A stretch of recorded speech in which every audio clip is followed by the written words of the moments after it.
L'homme donne souvent des exemples sur la nature, dans les montagnes, pour vous faire comprendre la grandeur de notre Créateur qui est Dieu. Mais il oublie que sa propre création est l'un des plus grands miracles.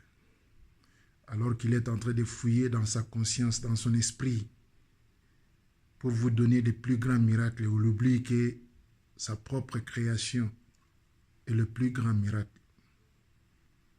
Car des liquides, du sang, à l'être humain, à l'accouchement, à la grandeur, à la vieillesse, à la mort et à la poussière.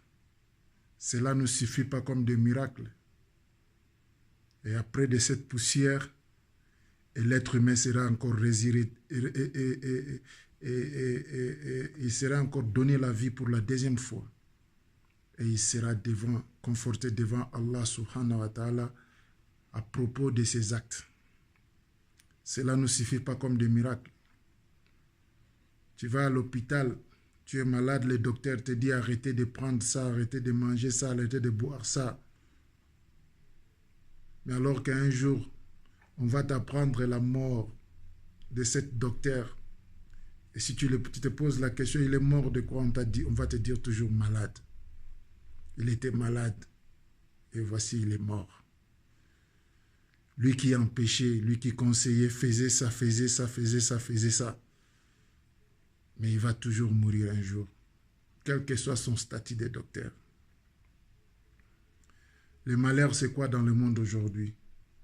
Mon père m'a toujours dit, si on te donne un couteau pour aller égorger ton ennemi, directement, tout le monde connaît qui est son ennemi.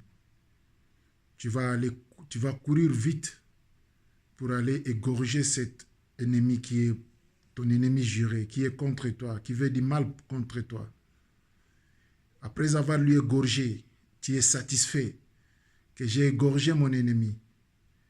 Mais n'oubliez pas, quand tu tournes le dos, si ses amis viennent, ils trouvent le cadavre, ils vont commencer à pleurer.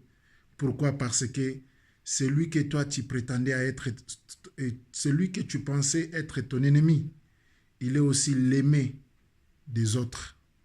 Ils vont pleurer. Ils seront en deuil. Sa famille va pleurer, ses enfants vont pleurer. Car ils ont perdu l'homme le plus cher de leur vie. Alors toi, tu seras content, tu as éliminé l'homme le plus mauvais dans ta vie. Chacun a quelque chose qui est bien et qui est mauvais pour lui. Ne pense pas qu'on sera tous dans la même direction selon notre réflexion. La compréhension peut être semblable, mais on ne serait jamais de la même façon de comprendre les choses. Raison pour laquelle dans la salle de classe, il y a un professeur, il y a 12 élèves, et il y aura toujours le premier de la classe, le deuxième jusqu'au 12e de la classe. Cela ne veut pas dire que le professeur les a donné leurs leçons différemment. Il les a données ensemble, il les a expliquées là ensemble, mais chacun a eu à comprendre de sa façon. Et la façon que tu as compris, ça va te donner aussi tes propres marques et tes propres résultats. Mes très chers frères, il n'y a rien qui est plus que l'amour. Il n'y a rien qui est plus que la paix.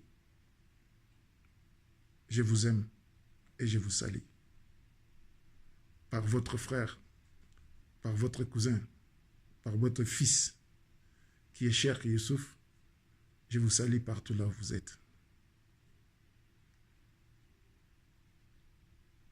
Je donne des conseils, mais je ne suis pas forcé à t'imposer à croire ou à comprendre ce que j'ai dit comme conseil.